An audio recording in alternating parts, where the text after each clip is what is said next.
Aksi nyata modul 1.4 Budaya Positif.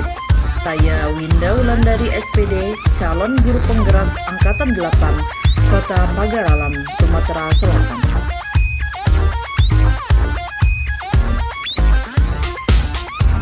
Aksi nyata budaya positif. 1. Keyakinan kelas. 2. Pengimbasan budaya positif di SMK Muhammadiyah Pagar Alam. Latar belakang. Sekolah yang aman, nyaman, bersih dan bebas dari gangguan adalah impian dari semua murid dan guru agar tercipta lingkungan belajar yang positif dan menyenangkan.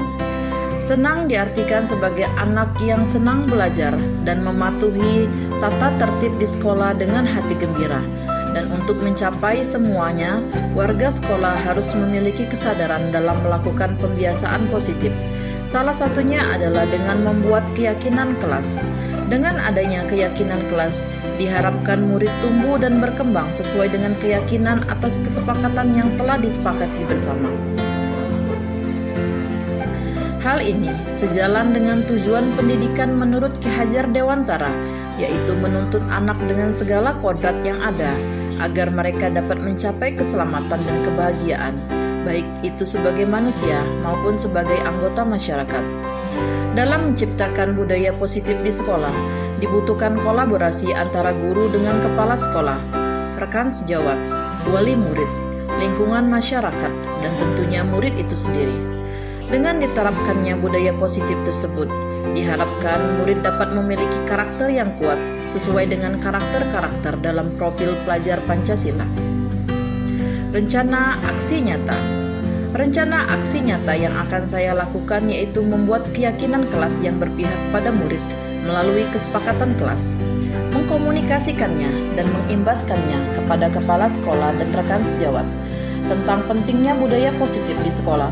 Mengingat saya sebagai calon guru penggerak yang harus mengambil langkah ke arah perubahan yang lebih baik. Tujuan. 1.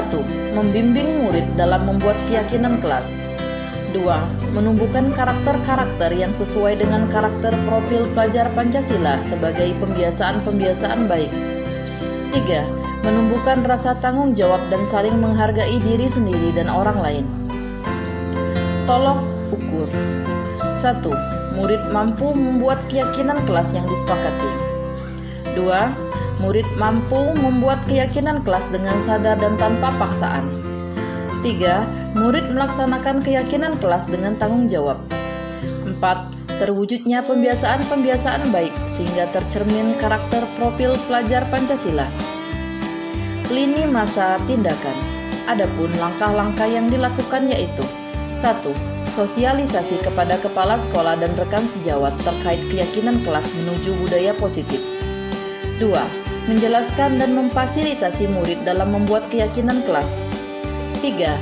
Keyakinan kelas yang telah disepakati selanjutnya ditandatangani oleh ketua kelas dan dipajang di kelas. 4. Sosialisasi kepada seluruh murid tentang keyakinan kelas yang telah disepakati. 5. Menerapkan keyakinan kelas secara berkelanjutan untuk membiasakan siswa menuju budaya positif. Dukungan yang dibutuhkan. 1. Semua warga sekolah dengan kepala sekolah mau bergotong royong agar tergerak dalam mencapai budaya positif. 2. Orang tua murid dalam membiasakan budaya positif. 3. Murid sebagai tujuan akhir dalam menciptakan budaya positif. Rencana tindak lanjut. Pada setiap semester, saya akan membuat keyakinan kelas melalui kesepakatan di kelas saya. Selain itu juga memposisikan diri pada posisi kontrol sebagai manajer setiap kali menghadapi sebuah permasalahan. Berikut dokumentasi aksi nyata.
SMK Muhammadiyah Kota Padang. Yang terhormat Bapak Ibu Guru Hebat SMK Muhammadiyah Kota Padang. Hari ini kita akan mendengarkan materi presentasi mengenai budaya positif yang akan disampaikan oleh Ibu Winda Wulandari SPD dan Bapak Dodi Hardianto SPD.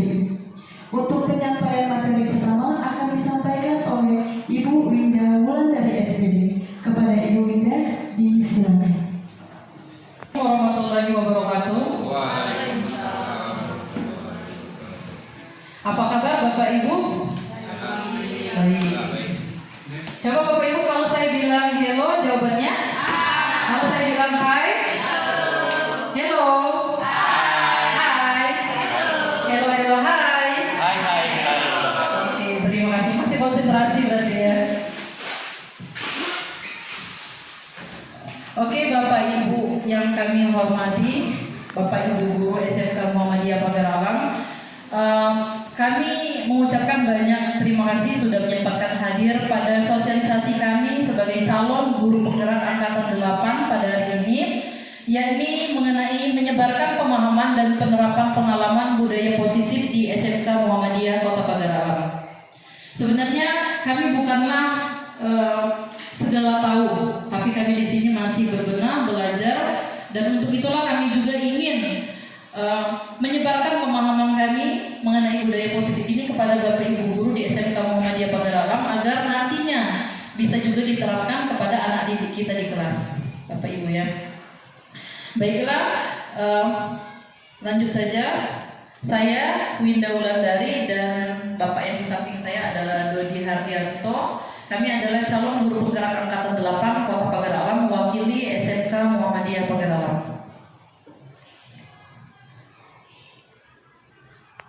Akan dibahas agak lumayan banyak, tapi semoga diskusi ataupun penyampaian materi pada hari ini tidak membosankan Bapak Ibu. Yang pertama adalah tentang perubahan paradigma belajar.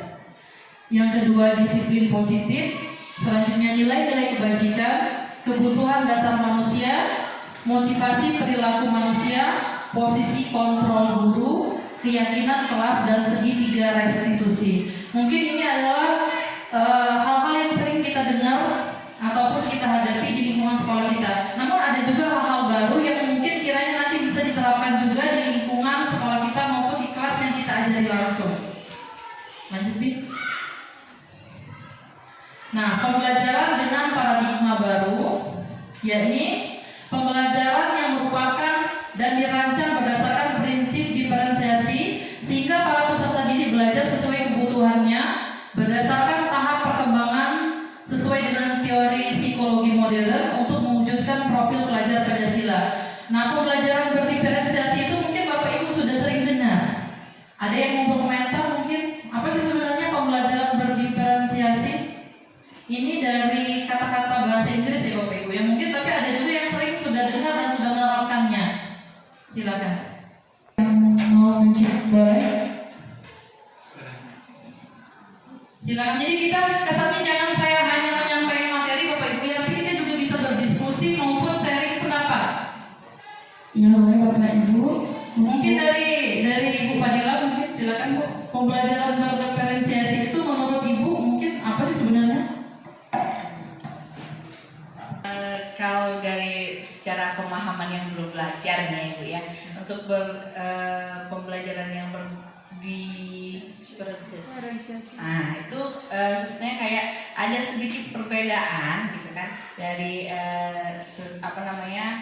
dari teori prosedur, karena lebih cenderung ke arah bagaimana kita mengajarkan siswa kita berdasarkan dengan psikologisnya. Jadi melihat situasi kondisi mungkin. Iya benar ya.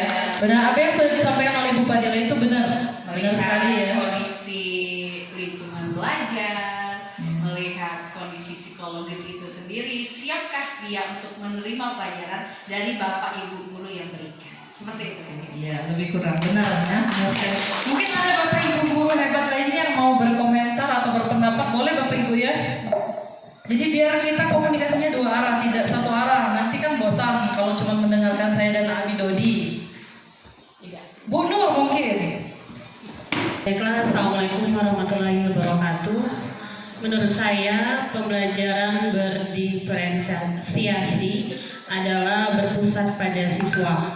Artinya, pada saat kita belajar atau proses belajar mengajar, kita pusatkan itu langsung kepada siswanya, bukan maksudnya kepada kita ya. Jadi kita hanya mendampingi siswa mengembangkan atau memberi motivasi kepada siswa sesama siswanya. Jadi kita sebagai fasilitator. Jadi menurut saya berdiferensiasi ini adalah dengan tatap muka kita tahu tadi menurut Ibu tadi kebutuhan siswa tersebut. Mungkin itu saja. Assalamualaikum warahmatullahi wabarakatuh. Ya benar sekali ya Bapak Ibu ya. Jadi dari kata different itu kan kalau dalam bahasa Indonesia artinya berbeda. Jadi kita itu harus memposisikan pembelajaran itu sesuai dengan perbedaan-perbedaan yang ada di kelas. Mungkin anak A sampai E misalnya mungkin mereka hebat dalam akademik, tapi belum tentu anak yang C dan D mungkin dia hobinya di kinestetik atau di bidang gerak atau suka olahraga. Ada yang suka di bidang seni. Jadi kita sebagai guru itu harus bisa mendesain pembelajaran itu satu materi, tapi dengan cara yang berbeda-beda. Itu sebenarnya. Dan itu pun sebenarnya tidak langsung bisa kita langsung terapkan di dalam kelas. Kita butuh proses untuk mengembangkan agar satu RPP itu bisa cocok untuk gaya belajar anak yang berbeda-beda. Ya Bapak Ibu, kami juga masih belajar. Nah, di situ ada profil pelajar Pancasila. Nah, ini profil pelajar Pancasila. Bapak Ibu mungkin sering sehari-hari bertemu dengan yang namanya beriman, bertakwa, terus berkebinekaan global, bergotong royong, mandiri, bernalar kritis dan kreatif. Jadi fokus pengajaran kita atau proses pembelajaran yang berlangsung di kelas itu dititik fokuskan ke sini Bapak Ibu. Jadi kita jangan semata-mata memberikan akademik atau kita hanya mengacu kepada nilai. Kita juga harus melihat sikap anak, yaitu harus beriman dan bertakwa. Dan juga mereka juga harus bisa memaklumi perbedaan antar suku. Mungkin ada yang dari Lintang, ada yang dari Pagaralam. Nah, itu tidak boleh dibeda-bedakan. Mungkin ada yang dari Jawa. Jadi kita sama, tidak ada perbedaan suku ataupun bahasa. Ada juga bergotong royong dan mandiri. Artinya anak diminta untuk berkelompok bisa, ataupun seperti kalau jurusan desain komunikasi visual itu ada yang keliling buat video ya Ibu Rintia. Nah itu termasuk yang mandiri dan gotong royong anak tadi. Tapi kita sebagai guru harus tetap memantau atau memposisikan sebagai pemantau. Jangan sampai anak tadi keluyuran dengan hal-hal yang tidak jelas. Artinya mereka dikasih tanggung jawab. Selanjutnya ada bernalar kritis. Artinya mereka bisa memperoleh dan memproses informasi, menganalisa apa yang sudah mereka lakukan itu benar atau tidak. Selanjutnya kreatif, artinya menghasilkan gagasan bisa, karya bisa, atau keluasan berpikir dalam memecahkan masalah yang mereka hadapi. Jadi kreatif itu bukan hanya keluar karya, oh lah kreatif anak kita, bukan. Tapi ketika mereka mampu mengekspresikan pendapat, oh itu sudah kreatif anak kita. Harus kita ini ya, apresiasi. Ya. Seperti itu. Lanjut Abi. Nah, selama ini kita itu sebagai guru dan saya dan Abi juga sama ya sebenarnya di posisi yang masih miskonsepsi tentang teori kontrol. Kita kan kalau berpikir itu kan, oh guru nih segalinya, guru nih raja di dalam kelas. Jadi siswa itu harus nurut dengan kita. Nah ternyata tidak seperti itu. Teori kontrol yang sebenarnya adalah kita itu bukan sebagai pengontrol murid. Kita juga bukan yang harus membuat kritik dan rasa bersalah kepada murid, bukan. Kita juga biasanya seringkali kita memaksa dengan anak. Sebenarnya kita harusnya bukan di posisi itu. Anak itu sebenarnya tidak mau dipaksa sebenarnya. Tapi kadang-kadang anak kita timbul nyemolok penuh kadang-kadang Tapi itu Bapak Ibu ya, kita harus berusaha sedikit demi sedikit atau guyur apa bahasa kita tuh. Jadi dari misalnya kita yang dalam hukum siswa maksa, kita berguyur ya. Bagaimana caranya kita pakai posisi sebagai teman dulu, kita ajak bicara baik-baik. Nah mungkin Bapak Ibu selama ini sudah mengaplikasikan itu tapi tidak tahu namanya, ya. Tapi tidak tahu sebenarnya aku ini di posisi mana, apa sih yang masih miskonsepsi atau yang masih tidak sejalan dengan pembelajaran. Ya Bapak Ibu, lanjut Bib. Nah, ini jadi paradigma itu yang awalnya hanya stimulus respon, kita ubah ke pendekatan teori kontrol, Bapak Ibu ya. Awalnya mungkin kita hanya realitas atau kebutuhan kita sama. Nah, tapi sekarang kita harus berusaha berpikir bahwa kebutuhan kita itu berbeda. Kebutuhan kita dengan kebutuhan murid, kebutuhan kita pengen menyelesaikan materi dalam 1 hari, tapi murid belum tentu bisa. Jadi kita harus berpikir dengan keadaan atau realitas. Selanjutnya semua orang melihat hal sama. Nah, sekarang kita tidak boleh menyamakan murid. Kita harus berpikir bahwa murid itu berbeda-beda, kebutuhannya berbeda-beda. Dan kita tidak bisa mengubah pandangan kita sama dengan pandangan siswa. Pandangan siswa pasti beda. Selanjutnya ada lagi yang perilaku buruk dilihat sebagai suatu kesalahan. Padahal harusnya semua perilaku itu memiliki tujuan. Mungkin kalau di BK lumayan paham ya, anak melakukan bolos, mungkin mereka ada tujuan. Anak sering ribut di dalam kelas, pasti mereka ada tujuan. Tapi kita sebagai guru melihatnya sebagai suatu kesalahan. Anak tadi tidak berbudi pekerti kalau bahasa kita ya, nyemelap itu bahasa kita ya. Ya. Tapi sebenarnya mereka itu ada alasan kenapa mereka melakukan hal itu, Bapak Ibu. Jadi kita jangan langsung serta-merta marah atau melakukan kekerasan pada anak, tapi kita harus mencari dulu latar belakang apa yang membuat mereka melakukan hal ini. Selanjutnya, orang lain bisa mengontrol saya, tapi seharusnya adalah kita sendiri yang bisa mengontrol diri kita. Sama seperti halnya murid mau bolos terus atau tidak bolos itu sebenarnya ada di mereka, ada di motivasi intrinsik atau dalam diri. Nah, sama seperti kita guru, Bapak Ibu, kita mau menciptakan metode yang bagus, tapi kita lihat teman kita banyak yang malas-malasan atau tidak mau menciptakan metode yang bagus. Kita akan meniru teman kita, berarti kita tidak ada motivasi dalam diri. Harusnya kita punya motivasi untuk meskipun orang lain tidak menggunakan metode yang bagus, kita berusaha. Nah, sebenarnya seperti itu. Terus saya bisa mengontrol orang lain, itu kalau yang teori lama ya. Kalau sekarang harusnya kita tidak bisa mengontrol orang lain. Orang lain itu punya prinsip masing-masing. Pemaksaan ada pada saat bujukan gagal. Jadi kalau kita tidak tahu bujuk budak dipaksa, itu dulu ya. Kalau sekarang ayo kita ubah menjadi kolaborasi dan menciptakan pilihan-pilihan baru. Asal pilihan-pilihannya tadi masih dalam batas benar, bukan menyimpang. Selanjutnya ini ada yang terakhir, model berpikir menang atau kalah. Siswa nurut berarti aku menang, siswa kalah. Nah, kalau sekarang jangan, siswa berpikir dengan cara siswa, kita berpikir dengan cara siswa, tapi tujuan kita masih sama. Itu artinya kita berada di model berpikir menang-menang. Itu ya, itu yang sudah kami pelajari. Tinggal kita prakteknya, itu Bapak Ibu ya. Yang aman kalau teori ini sebenarnya pacak kali, cuman tinggal praktek itu tinggal kita dewe yang menjalankannya. Disiplin ya, ini kan cuma sekadar teori ya, cuma sekadar penjabaran saja tentang disiplin positif. Bapak Ibu pasti lebih tahu. Disiplin positif itu tadi sudah saya contohkan ya, misalnya datang tepat waktu. Bapak Ibu mungkin ada lagi yang mau berkomentar? Silakan. Ibu Rinti mungkin contoh disiplin positif lainnya, Bu. Terima kasih untuk siswanya. Terima kasih kepada Ibu Winda. Contoh disiplin untuk siswa, kalau menurut saya selain mereka datang lebih awal, kepakaian mungkin lebih bisa ya, rapi-rapi, lebih kalau rambut panjang itu bisa dipendekin. Terus untuk apa ya?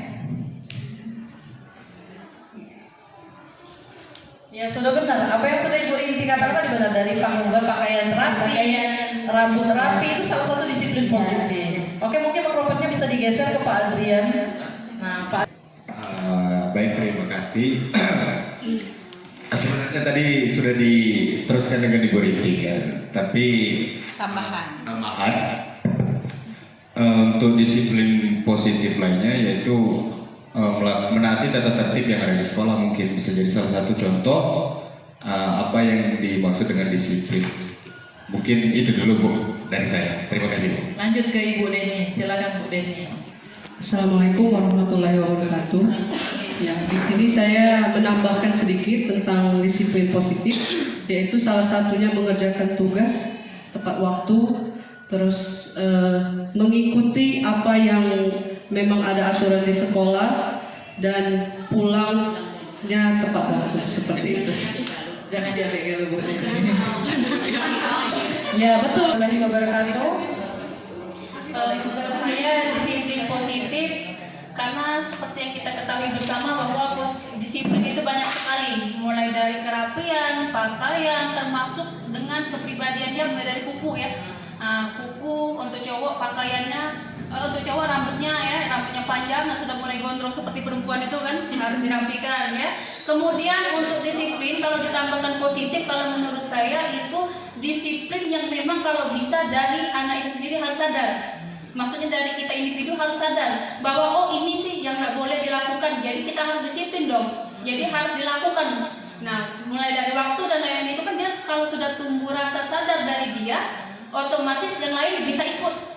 Oh kalau kita tidak disiplin terlambat, ada juga nanti kalau bisa kan jangan dengan hukuman tapi mereka tuh sadar dengan kesadarannya sendiri. Mungkin itu saja. Terima kasih. Silakan Bu. Assalamualaikum warahmatullahi wabarakatuh. Baik, kalau tadi lebih menjabarkan dari contoh dari disiplin positif, jadi lebih ke dampak ya. Jadi saya ingin menerangkan, jadi memang ini sudah diapresiasi oleh anak-anak kami, khususnya untuk farmasi. Jadi disiplin positif ini luar biasa sekali ya Bu. Jadi pas dampaknya itu lebih ke pas mereka sebelum praktikum. Jadi untuk disiplinnya itu jadi 15 menit sebelum mereka praktik, mereka sudah siap untuk peralatan, perlengkapan dan sebagainya. Jadi untuk jurnal dan sebagainya itu sudah dipersiapkan. Jadi dampaknya itu lebih di materinya lebih paham, di praktikumnya lebih memahami. Terus untuk pengerjaannya juga dari pembuatan resep dan sebagainya, insya Allah itu lebih tepat waktu. Jadi itu lebih ke dampak kalau saya. Oke, terima kasih Bu Yumi. Mungkin dari BK disiplin positif itu misal siswa mendapatkan masalah, dipanggillah dari wali kelas ke BK, itu kan mungkin dapat ancaman atau hukuman dari BK. Itu kan bisa menjadi pelajaran untuk siswa tidak mengulangi kesalahan itu sendiri, sehingga dia bisa menaati peraturan dari sekolah, mengerjakan tugas dan tidak minggat lagi dari sekolah seperti itu. Terima kasih. Baik, menurut saya contoh disiplin positif itu kalau dari saya ya, pada saat mengikuti upacara bendera. Misalnya pengalaman saya waktu menjadi pembina upacara, saya melihat banyak sekali ada siswa ya, ada beberapa yang tidak hikmat dalam mengikuti upacara. Jadi dengan kesadaran mereka untuk mengikuti upacara dengan baik dan dengan hikmat, mungkin itu salah satu contoh disiplin positif bagi mereka untuk melatih kedisiplinan mereka bahwa tidak selalu kita yang diam, pasti nanti suatu saat kita yang akan berbicara. Mungkin itu dari saya. Assalamualaikum warahmatullahi wabarakatuh. Waalaikumsalam. Sudah benar, itu adalah sedikit contoh dari disiplin positif. Nah pada intinya seperti itu, hal-hal yang positif, yang disiplin, yang tahu waktu, yang disiplin dengan pakaian, yang jangan lupa juga budi pekerti kita yang selalu bersalaman dengan guru, selalu berdoa sebelum memulai pelajaran dan penutup, tadarus, sampai kalau Muhammadiyah kan seperti itu diawali dengan tadarus. Nah itu adalah semuanya disiplin positif. Dan disiplin positif ini Bapak Ibu tidak akan diikuti oleh siswanya jika gurunya tidak memberikan teladan terlebih dahulu. Jadi kita harus berteladan, memberikan teladan dulu, barulah nanti siswanya akan ngikut. Ya, benar seperti kata pepatah, guru itu digugu dan ditiru. Jika guru kencing berdiri, maka siswa akan kencing berlari. Itu peribahasanya. Oke, ini adalah nilai-nilai kebajikan. Nah, yang tadi sudah disampaikan, nilai-nilai kebajikan dari setiap perbuatan atau tingkah laku itu kalau sebenarnya ada 3 dari institusi atau organisasi besar, tapi kita biasanya sih yang paling mudah adalah profil pelajar Pancasila sesuai dengan Ki Hajar Dewantara. Itu yang biasa. Tapi ada juga sih yang lebih luas dari IBO Primary Years Program, itu ada nilai seperti toleransi, rasa hormat, integritas, mandiri dan lain sebagainya. Ada juga yang keterampilan hidup atau life skill, itu dapat dipercaya, pendengar yang aktif. Nah, sebenarnya yang dua ini ya, dari dua organisasi ini bisa masuk ke yang profil pelajar Pancasila yang sudah biasa kita temui sehari-hari, itu dari Ki Hajar Dewantara. Lanjut, Abi. Kebutuhan dasar sendiri ya Bapak Ibu ya. Contohnya apa coba kebutuhan dasar manusia ini? Makan, minum. Kebutuhan psikologis, Kebutuhan psikologis. rasa sayang, rasa cinta, kasih Rasa- sayang. Oh berarti sudah master ya Ibu Fadila. Lah dia kayaknya udah tahu kan lo ya. Jadi memang benar ya, kebutuhan dasar manusia itu tolong tuliskan di slide-nya Bib. Nah ada bertahan hidup. Nah seperti yang disampaikan oleh Ibu Fadila tadi, makan, minum, psikologi, bertahan hidup itu berarti kan. Terus rasa kasih sayang dan rasa diterima. Siswa kita ini kadang-kadang ribut, meninggal, nak minta disayangi gitu ya. Itulah kebaya. Itulah katanya, nak minta disayang, nak minta diterima, Dari perhatian. nak diperhatikan. Apalagi kalau anak teknik bisnis sepeda motor ya, sebenarnya cocok banyak cewek-cewek yang ngajarin di situ ya. Apalagi gadis, entah ya lagi yuk gadis masih jam 0 pulang. Nah, terus yang ketiga adalah penguasaan. Nah, penguasaan ini biasanya untuk anak-anak yang memang akademiknya bagus ya, minta dikinai, minta dihargai, minta unggul lah, kita lah, minta seperti itu, nah diakui. Nah, terus kebebasan anak tuh sebenarnya kalau kita suruhnya tahu terus Bapak Ibu ya, pasti katanya pegel Bu. Kadang tuh katanya, "Untuk di kelas aja nyanggu Bu." Nah, mereka tuh sebenarnya pengen bebas Bapak Ibu. Tinggal kita guru bagaimana mencari metode atau media pembelajaran yang menyenangkan, yang buat anak tadi betah di dalam kelas. Nah, itu sampai sekarang khususnya untuk anak teknik sepeda motor itu masih menjadi PR besar bagi saya dan rekan-rekan guru yang mengajar di TBSM Bapak Ibu ya. Kadang ada itu ice breaking seperti tadi 1 jam mata pelajaran, ice breaking. Di dalam kelas masih ngantuk lah. Tapi itu tantangan. Kalau hidup jadi tantangan di rumah, ya. Jadi memang itulah tantangannya Bapak Ibu ya. Ibaratnya dinamika, kalau bahasa kita, dinamikanya. Nah, kesenangan. Nah, masih ya tuh ini enggak seriusnya. Masa ada diajak ketawa, masa ada diajak humor, beragam, bercerita kadang-kadang ya. Apalagi sekarang kurikulum merdeka. Sebenarnya enak gitu tuh ya. Kita bisa menyampaikan materi yang ini ya, yang poin-poinnya baik. Nah, sisanya kita bisa berkreasi. Kita bisa lebih ke mendidik moral anak sebenarnya, mendidik pekerti anak. Lanjut ya. Nah, ini motivasi tadi sudah saya sampaikan bahwasanya sebenarnya motivasi kita itu ada yang dari luar, ada yang dari dalam diri. Yang dari luar itu adalah sebenarnya cuma untuk membantu baik. Yang memegang kendali adalah dalam diri kita. Empok lah cuma tadi membuka kita, nah, lo mana majunya, kita tidak, tetap tidak akan bisa maju kita. Dari dalam kita tuh, niat dulu dari dalam kita. Ya, sama seperti siswa, sama seperti anak. Ya, nah, ini yang masih agak rancu kadang-kadang ya, hukuman, konsekuensi dan yang baru ini materi restitusi ini baru. Hukuman itu yang seperti apa? Yang tidak terencana atau tiba-tiba Bapak Ibu. Misalnya anak kita datang terlambat, nah kabar datang terlambat, pusat kabar 100 kali misalnya. Nah itu kan bisa diasumsikan sebagai hukuman. Nah tapi kalau konsekuensi dia terencana atau disepakati sesuai peraturan. Jadi kita tuh lambat, mana kita di Mangkalemak, masuk jam berapa? Nah seperti kita di SMK ini kan masuk jam 7, pulang jam 12.35, itu kan berarti sudah konsekuensi kalau kita terlambat. Karena sudah disepakati sebagai peraturan. Nah kalau hukuman itu murid tidak tahu apa yang akan terjadi, tiba-tiba lah dihukum. Nah kalau konsekuensi, murid tetap dibuat tidak nyaman, tetap sebenarnya tidak nyaman, tapi dia sudah tahu dengan aturan. Kita lah ada aturan, tetap anak tidak nyaman sebenarnya. Nah terus kalau hukuman dia biasanya satu arah, kena guru, pernah keliling lapangan 10 kali, ya pernah apa itu terserah guru. Biasanya bisa juga berupa hukuman fisik atau psikis. Sebenarnya hukuman fisik sama psikis menurut Bapak Ibu mana yang lebih parah? Fisik atau psikis? Apa Bu Dinda? Kalau dari saya Psikis. Kalau dari Bu Deni?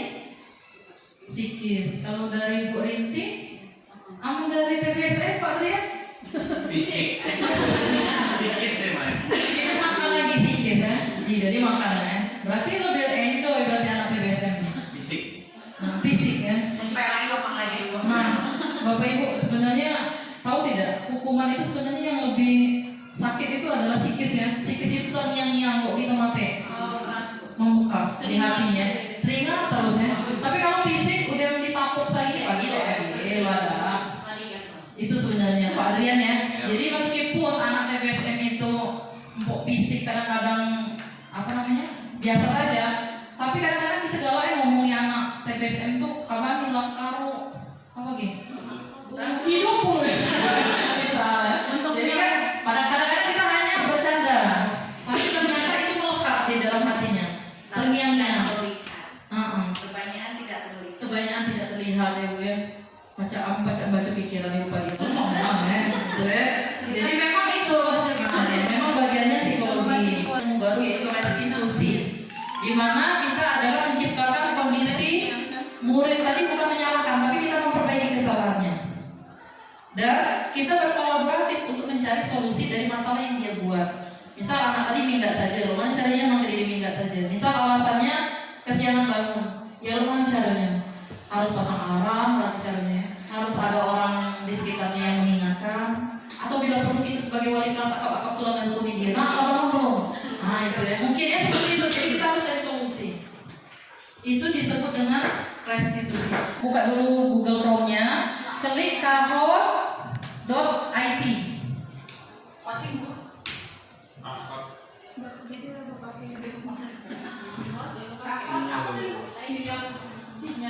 Sinyal. Yang bisa masuk saja Bapak Ibu, minta tolong. Kalau tidak ada yang bisa masuk, kahot KAHOOT.IT. Silakan masuk dulu ke sana. Nanti ada PIN-nya. Kahot. Bukan kahot Bapak ya. Bukan kahot. Gempin Bu. Gempin. Gempin sebentar ya, masih loading. Bentar Bapak Ibu ya. Ini masih meloading untuk mendapatkan PIN. Ini saya baru belajar Bapak Ibu ya. Baru belajar dari pendidikan guru penggerak ini lah. Ternyata games ini sama seperti games quizzes. Ada yang pernah mungkin menerapkan quizzes. Nah tapi enaknya kalau Kahoot ini dia lebih fleksibel, bisa jadi quiz, bisa jadi puzzle, bisa yang lain-lain. Nah ini silakan Bapak Ibu masuk ke game PIN-nya. Nanti terlihat ya siapa-siapa yang akan jadi playersnya. Nama samaran boleh ya? Hah? Nama samaran boleh? Jangan Bu. Nama asli saja ya. Bu Fadila, Bu Rinti, Pak Adrian. Oke, sudah masuk ada Ibu Dila, Ibu Iwin, Pak Adrian Wijaya, yang lain minta tolong. Itu.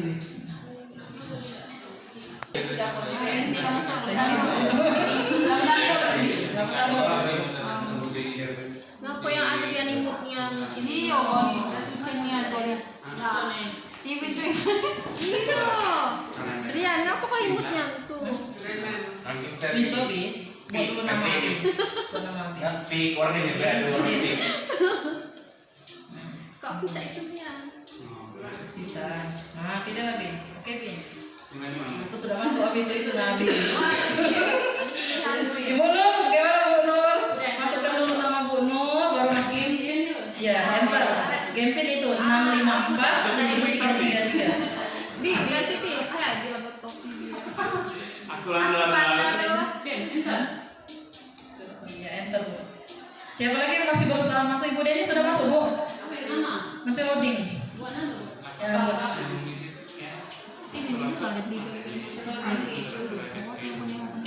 Ini memang belum mulai Bapak Ibu ya, karena belum saya mulai gamenya. Oke? Ya sudah, kalau sudah, Bapak Ibu yang Bu Deni ya, gak ketinggalan Bu Deni ya, kita mulai ya Bapak Ibu. Pilihannya cuma dua Bapak Ibu ya, hukuman atau konsekuensi yang sudah kita bahas. Oke? Nah ini saya bantu Bapak Ibu ya, waktunya cuma 20 detik, mencatat 100 kali, saya tidak akan terlambat lagi.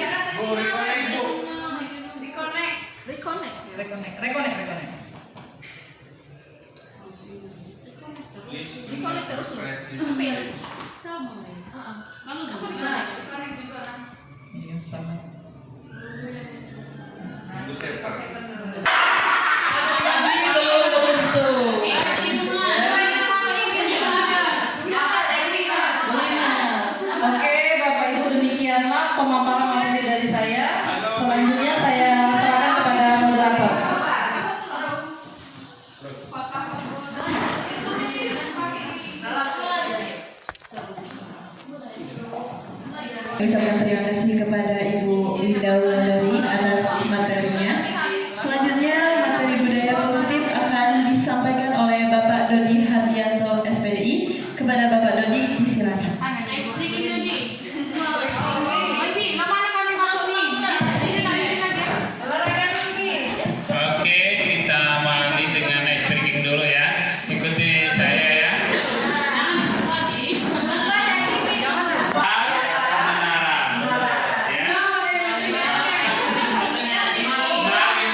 Diawali dengan Marina menari di atas menara. Menara menari di atas Marina. Marina menari merana-rana.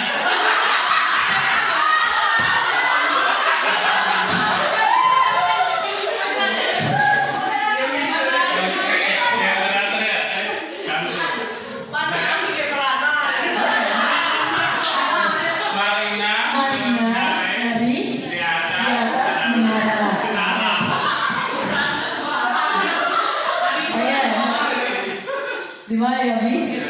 Marina, menara. Oke, di atas Marina. Menari di atas Marina.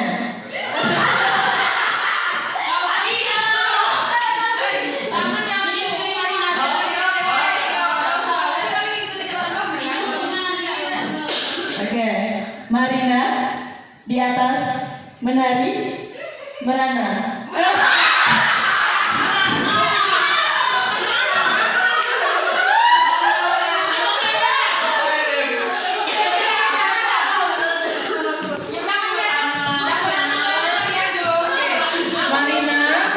Marina di atas menara, Marina menari di atas menara, Marina menari menara di atas.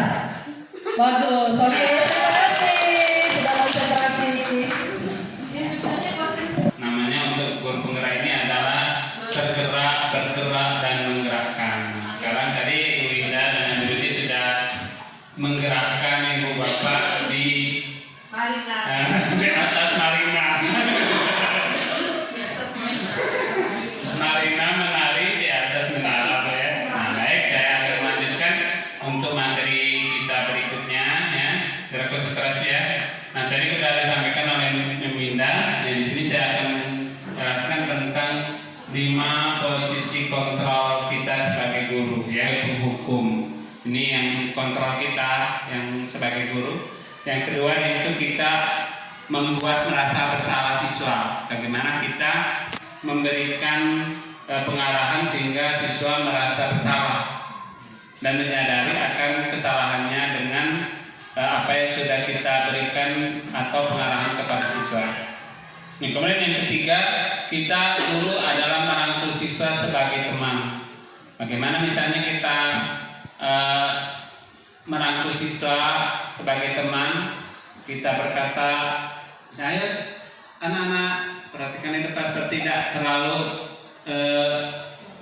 formil dan sebagainya. Kalau dia tidak mengerjakan tugas dan sebagainya, kita dosen agak diupuk siswanya, kita rangkul supaya mereka merasa nyaman dengan kita sebagai guru.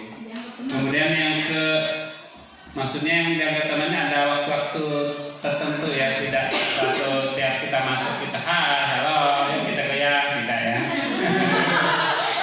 Sekarang yang keempat, kita sebagai pemantau. Guru adalah sebagai pemantau, ya, jadi pemimpin pembelajaran. Bagaimana kita mengarahkan, mengatur siswa dalam saat kita memberikan pembelajaran dengan siswa. Untuk lebih jelasnya kita simak berikut video ini, ya, yang mungkin akan lebih mudah Bapak Ibu memahami. Ya, kita tonton bersama video pemimpin pembelajaran ini.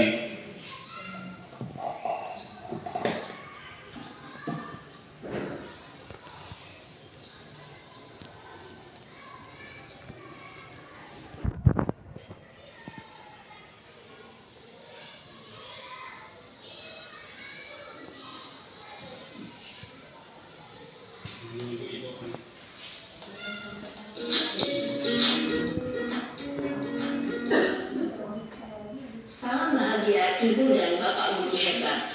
Dalam penerapan disiplin positif restitusi, salah satu program yang dikembangkan adalah 5 posisi kontrol. 5 posisi kontrol dalam restitusi adalah proses pelajaran seorang pendidik agar dapat mengenali dirinya, Pada sini kali ini kita akan membahas tentang 5 posisi kontrol yang ditebarkan oleh Dayan Wilson dan contoh penerapannya.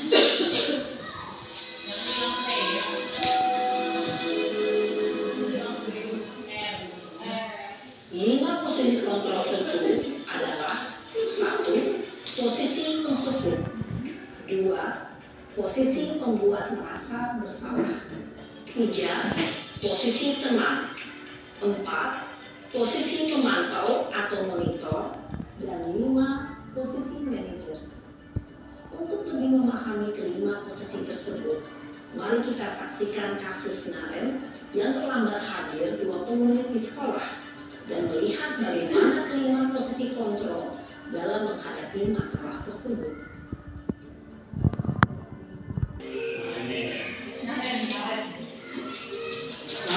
Ayo repeat gurunya.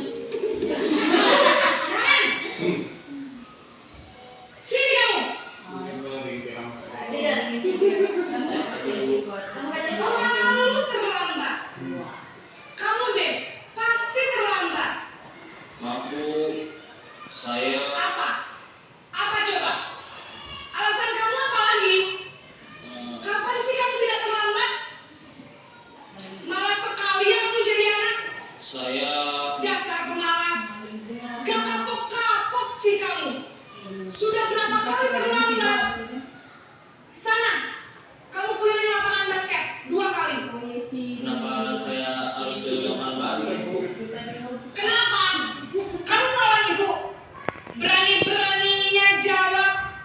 Sudah terlambat, masih berani jawab pula.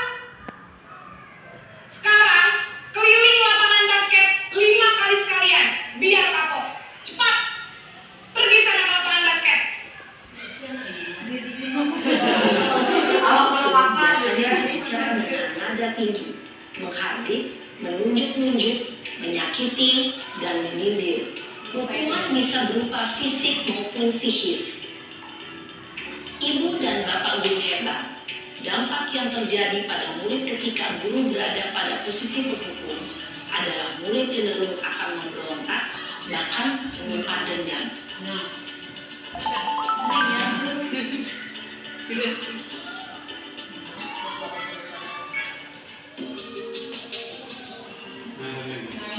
Versi yang kedua ya.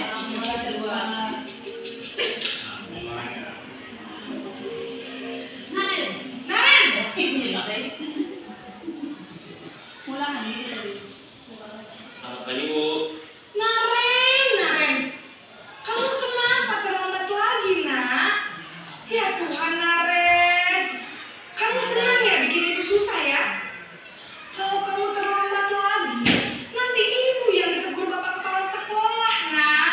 Disangka ibu tidak bisa membina kamu. Duh, gimana ini? Bu, Aisyah nanti Duh, Gusti Naren. Kamu suka ya kalau ibu tegur bapak kepala sekolah? Terus, sekarang ibu harus tulis apa ini di buku absen? Ini kamu sudah sering terlambat loh. Ibu harus apa coba? Maaf Bu, maaf sekali. Ya sudah, lain kali jangan bikin ibu susah lagi anak ya. Ibu tidak akan kuat lagi kalau kamu begini terus. Bisa jantungan kalau begini kelas sekolah. Sana coba kelas. Maaf ya Bu, maaf sekali.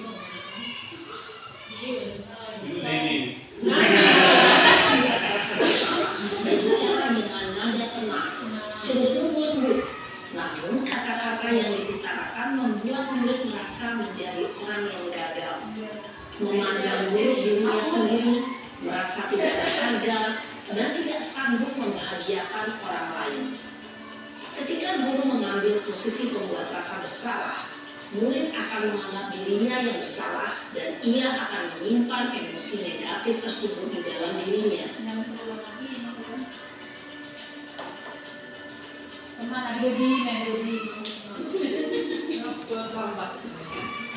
Jemput.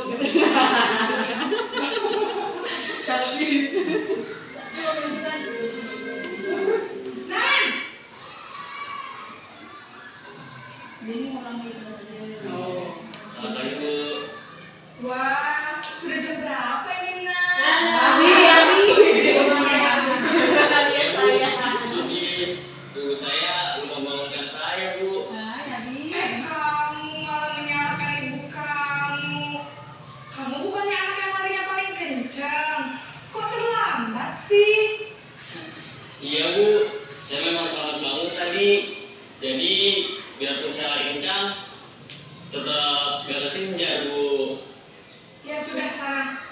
Tapi lain kali larinya lebih kencang lagi ya, biar gak terlambat lagi.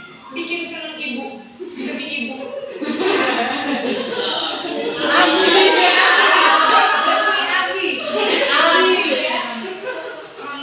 ada-ada saja.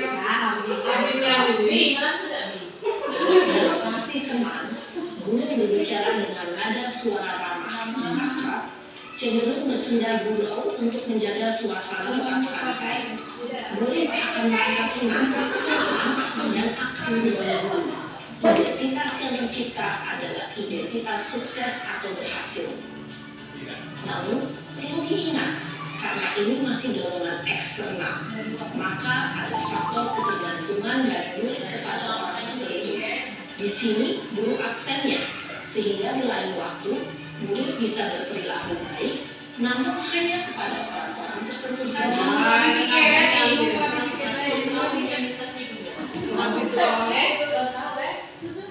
Diselamatkan menanti yang meminta dan nggak pun yang meminta maksudnya udah masuk ke itu Naren.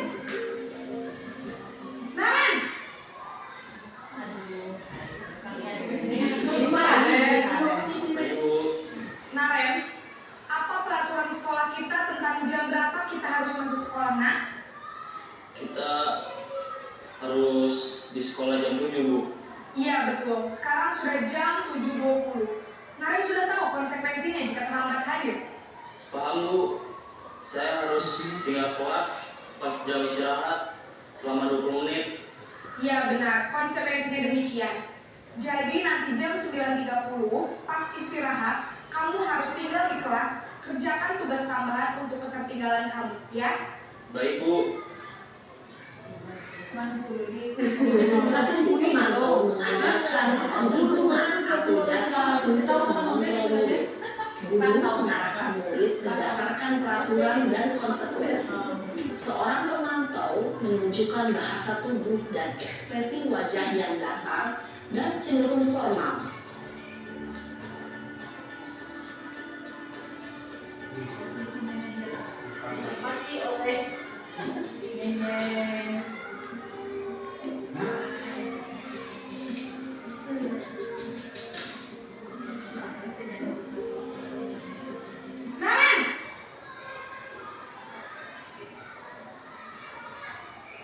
Selamat pagi, Bu. Selamat pagi, Naren. Maaf, Bu. Saya terlambat. Iya, sekolah masuknya jam 7, sekarang sudah jam 7.20. Jadi sekarang bagaimana ini, Naren? Maaf, Bu. Saya lupa setel alarm saya semalam. Baiklah, menurut kamu, keyakinan sekolah yang mana yang perlu kamu tingkatkan? Menghargai diri sendiri dan orang lain mungkin ya, Bu. Setuju. Jadi, apakah Naren meyakini prinsip saling menghormati tersebut? Iya, Bu. Saya meyakininya. Apakah Naren bersedia memperbaiki masalah keterlambatan ini? Bersedia, Bu. Bagaimana kamu akan memperbaiki masalah keterlambatan ini? Saya akan coba untuk tidak lupa menyetel alarm saya, Bu. Baik, kalau Naren lupa menyetel alarm di rumah, ada orang yang kira-kira bisa bantu mengingatkan tidak? Ada, Bu.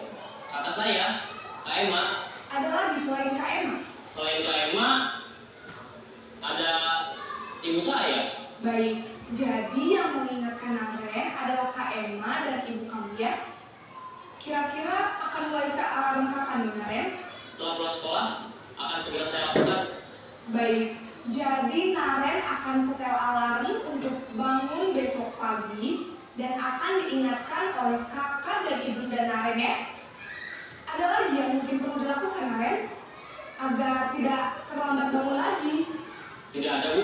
Baik, Naren. Terima kasih untuk kerjasama kamu. Sekarang kamu perlu kembali ke kelas untuk belajar. Baik, Bu. Terima kasih.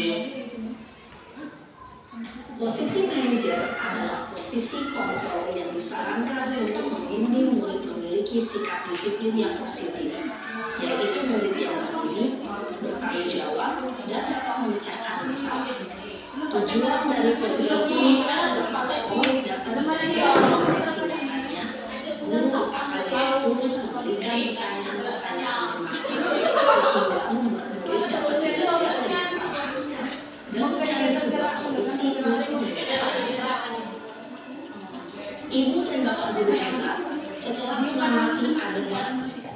Baik Bapak Ibu yang saya banggakan, tadi kita sudah menonton dan menyaksikan bagaimana penerapan 5 posisi kontrol kita sebagai guru. Nah, di sini saya minta tanggapan dari Bapak Ibu, dari Ibu Nur Hidayati, posisi yang bagaimana yang sudah kita lakukan dan akan apa yang akan kita perbaiki untuk kedepannya, karena kita sudah lama untuk menerapkan yang terbaik ya untuk kita ini.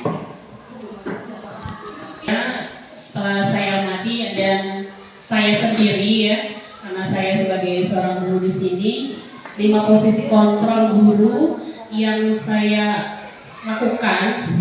Yang pertama penghukum, yang kedua pembuat merasa bersalah, yang mungkin yang 2 itu saja.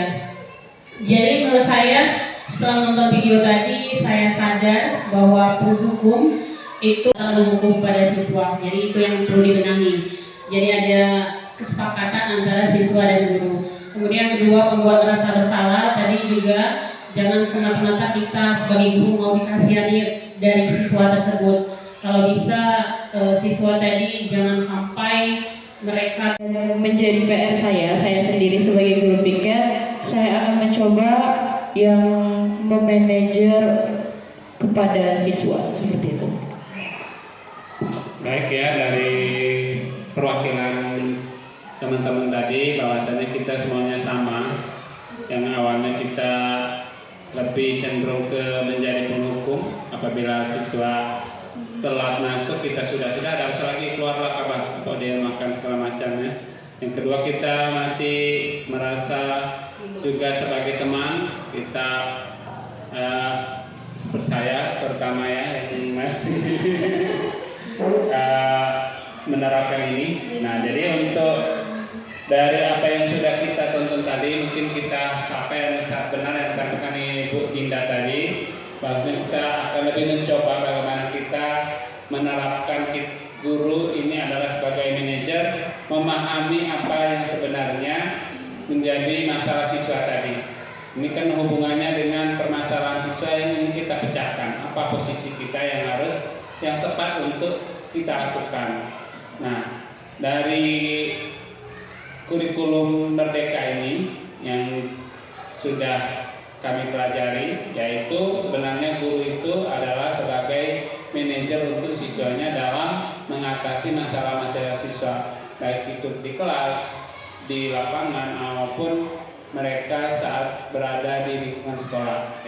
Nah, seperti itu mungkin Belinda untuk 5 posisi kontrolnya. Kita simak berikut lagi untuk berikutnya, yaitu keyakinan kelas. Nah, mengapa kita harus memberikan keyakinan kelas ini kepada siswa? Yang mana keyakinan kelas ini adalah hal-hal yang perlu kita sepakati bersama dengan siswa dalam memulai suatu pembelajaran yang kita ajarkan. Yang menjadi pertanyaan di sini, mengapa keyakinan kelas bukan peraturan kelas? Pertama, yaitu pembentukan keyakinan kelas, yaitu bersifat abstrak, ya. Yang kedua, berupa pernyataan universal dari siswa. Yang ketiga, dibuat dalam pernyataan positif. Kemudian yang keempat, sedikit saja agar mudah diingat. Yang kelima, sesuai dengan kondisi kelas dan sekolah sehingga mudah diterapkan. Dan yang keenam, semua warga sekolah, warga kelas dilibatkan sebagai pembuat keyakinan kelas. Nah, jadi saat kita mengajar bukan hanya wali kelas saja yang membuat keyakinan kelas ini kepada siswa. Contohnya misalnya kalimat positifnya, saya harus bisa datang pagi ke sekolah, itu merupakan keyakinan kelas. Berarti kita menyuruh siswa disiplin. Atau saya harus membuang sampah pada tempatnya. Ini keyakinan kalimat-kalimat, contoh kalimat positif yang dibuat oleh siswa untuk membuat kesepakatan atau keyakinan kelas yang kita buat. Nanti ada di situ kita tempelkan misalnya kesepakatan tentang keyakinan kelas ini, ya. Misalnya membuang kartu, membuang sampah pada tempatnya, berdoa sebelum belajar, itu merupakan bagian-bagian dari keyakinan kelas. Tiga institusi ini merupakan suatu cara bagaimana kita memecahkan masalah terhadap siswa. Yang pertama ini kita lihat itu gambar segitiga itu, ya. Awalnya atau yang pertama saya jelaskan dulu, segitiga itu adalah suatu proses dialog yang dijalankan oleh guru agar dapat menghasilkan murid yang mandiri dan bertanggung jawab. Nah, ini merupakan bagaimana cara kita memecahkan masalah siswa. Yang pertama di sini yaitu kita menstabilkan identitas. Ini tahapan yang pertama yang bawah. Ini pondasinya, ya. Karena segitiga pondasinya itu menstabilkan identitas. Jadi kita saat kita memecahkan masalah siswa, kita harus menstabilkan identitasnya dulu. Ya. Yang kedua itu kita institusi ini bukan segitiga biru ya, kita buat kayak goreng. Kemudian yang terakhir ada urutan.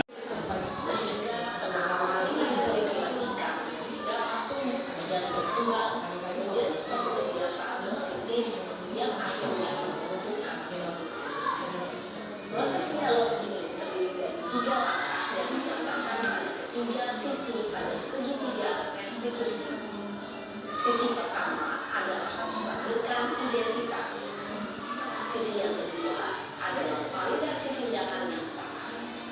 Dan sisi yang ketiga adalah menanyakan keyakinan.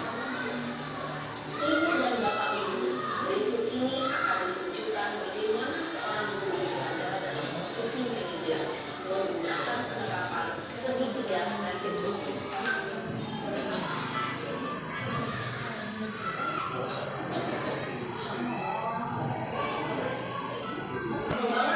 Masa aku dikatain tukang fitnah, Pak? Ya aku marah lah. Aku mau dikatain Eka di depan kelas. Kesel banget. Oh begitu. Ya pasti kamu marah dan kesal. Bapak juga akan marah apabila ada yang menuduh Bapak seperti itu. Kemudian pada saat itu kamu mau melakukan apa? Ya saya langsung ngatain Eka, Pak. Kesel banget. Saya bentak-bentak dia depan teman-teman lain. Oh begitu. Pasti kamu melakukan seperti itu karena suatu alasan tertentu kan? Iyalah, masa saya diam saja, Pak? Ya saya bela diri lah. Masa saya dituduh tukang fitnah? Ya wajar lah. Bukan itu sesuatu yang penting buat kamu. Kamu tidak lebih gegabah lagi. Hanya membentak-bentak. Iya, Pak.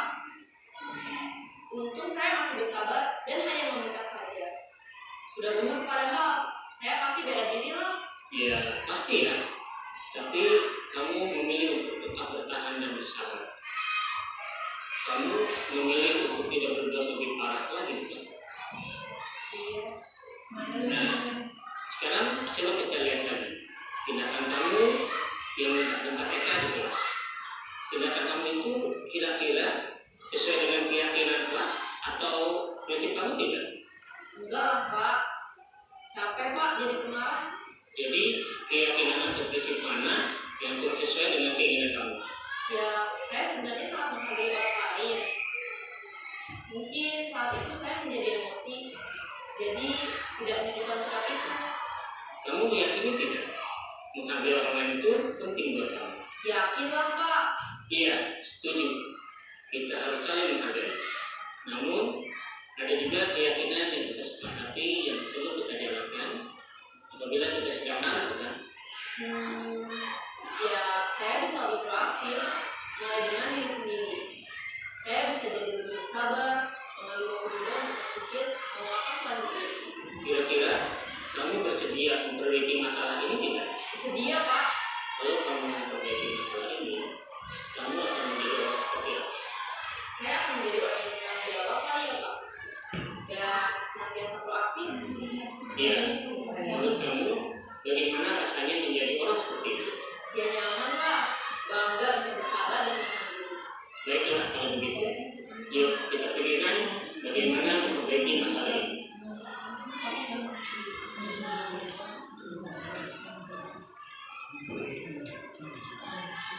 Ibu dan Bapak guru hebat. Dari contoh percakapan ya, apabila kita memanggil atau memecahkan atau ada siswa yang mengadu kepada kita, jadi kita langsung tidak menyalahkan orang yang diadukan, tidak menyalahkan siswa, dan langsung ada kalimat-kalimat untuk mereka menyadari akan pentingnya kalimat-kalimat yang kita sampaikan tersebut. Nah, itu contoh dialog ya.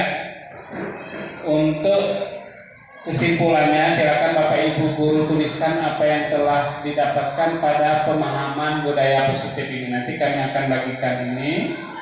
Nah, nanti Bapak Ibu kami minta menempelkan hasil yang didapatkan di sini ya. Nah, kesimpulan pemahaman budaya positif yang Ibu Winda jelaskan dan Adi jelaskan, yang pertama sampai yang terakhir kita ya sama aku Bapak Ibu yang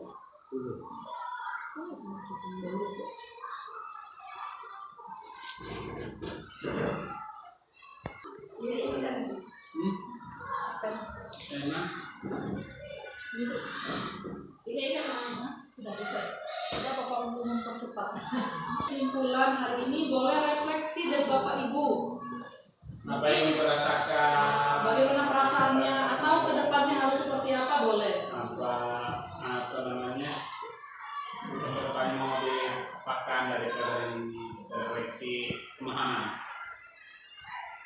Apa yang kamu dapat, yang pertama apa yang kamu dapat, yang kedua apa yang kamu rasakan, yang ketiga tidak lanjut dari apa yang sudah kamu dapat ini mau diapakan. Tiga saat mengikuti kegiatan ini. Yang ketiga, tindak lanjut apa yang akan kamu lakukan setelah memahami budaya positif ini. Jangan di belakang Ibu, minta lagi stiker karena kita ditempel nanti. Nah, memang manusia tidak apa tidak. Dapat podcast besok ini. Dapatkan.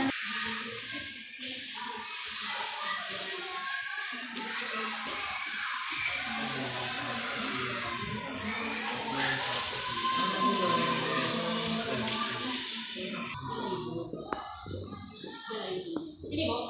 Nah, di samping bukan tulisan. Oh, sini.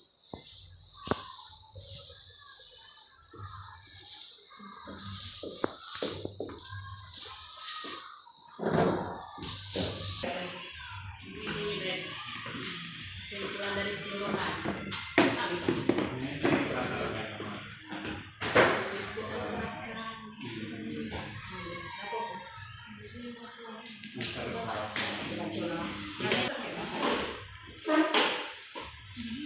Bina dipucuk. Aku baca ini. Mengambilnya selain.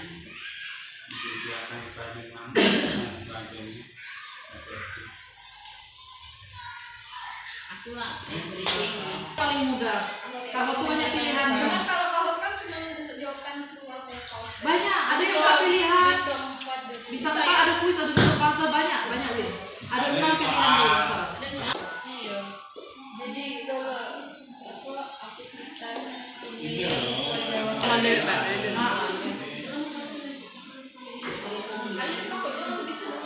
Aku komplit lah cuma materi Winda. Bapak Ibu terima kasih sudah merefleksikan atau membuat kesimpulan apa yang sudah Bapak Ibu peroleh dari pemahaman mengenai budaya positif dari kami.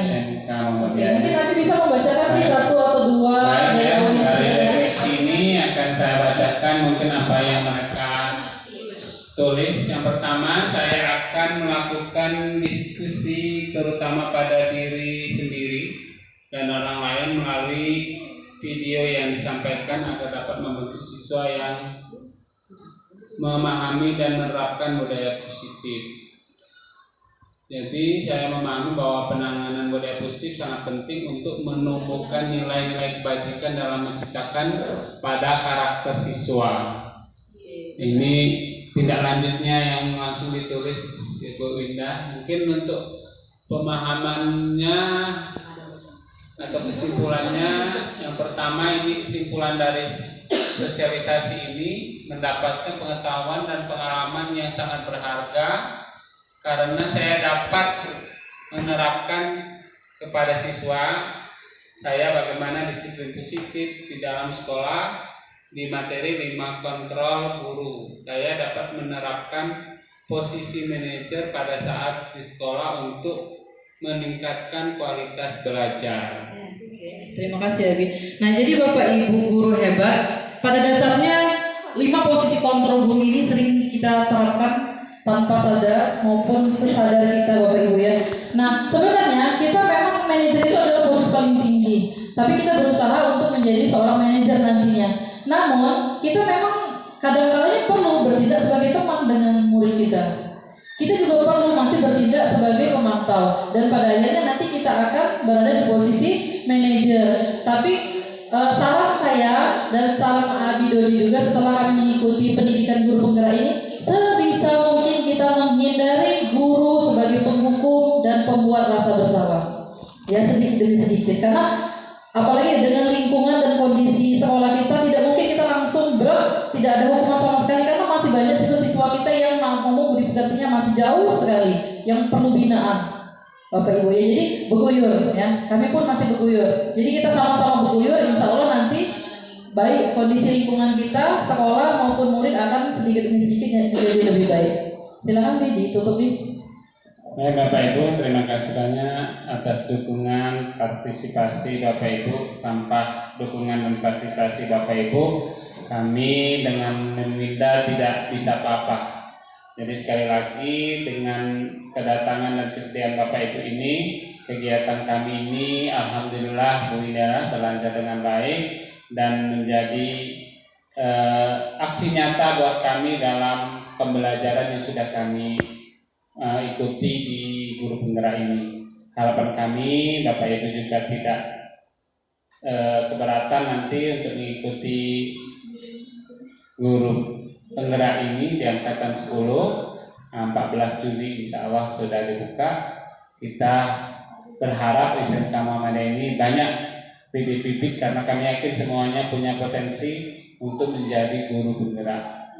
Untuk hari ini kami cukupkan sekian. Terima kasih sekali lagi dan mohon maaf apabila dalam penyampaian kami, pendiaman kami dan cara kami dalam mengajak Bapak Ibu ada yang kurang berkenan. Nasrul minallahi wa fathan qarib. Wassalamualaikum warahmatullahi wabarakatuh.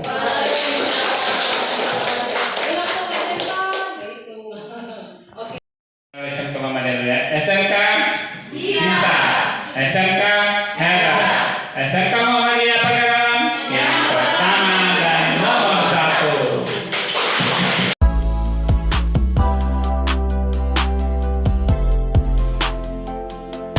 Oke, assalamualaikum warahmatullahi wabarakatuh. Selamat pagi. Saya dari jurusan farmasi. Saya selaku guru produktif yang mengajar di jurusan farmasi komunitas dan klinis. Saya Ibu Iwin Armasari. Baik, untuk masalah workshop budaya positif yang akan dicanangkan di SMK Muhammadiyah, kemarin sudah dijelaskan oleh Ibu Winda dan Abi Dodi. Menurut saya workshop dari mereka berdua kemarin sudah cukup bagus untuk bisa dikembangkan, karena untuk budaya positif itu sendiri memang harus dibangun di sekolah dan lingkungan belajar, karena bisa mendorong dan mendukung pengembangan yang memang seperti keterampilan, pengetahuan guru dalam pengajaran dan pembelajaran. Sebaiknya bukan hanya guru yang harus menanamkan budaya positif, karena untuk di lingkungan seperti SMK Muhammadiyah ini bermacam ragam dari siswa yang kita dapatkan dari 6 jurusan. Jadi dari siswa kita ajak dan dari guru juga memberikan contoh bagaimana budaya positif itu harus kita terapkan. Baiklah, hanya itu yang saya sampaikan. Assalamualaikum warahmatullahi wabarakatuh. Warahmatullahi wabarakatuh. Perkenalkan, Perkenalkan, nama saya Nikolas Bayu Ananta dari 12 TBSM 1. Keyakinan kelas, saya merasa pendapat saya dihargai. Saya berterima kasih kepada Mem Winda. Wassalamualaikum warahmatullahi wabarakatuh.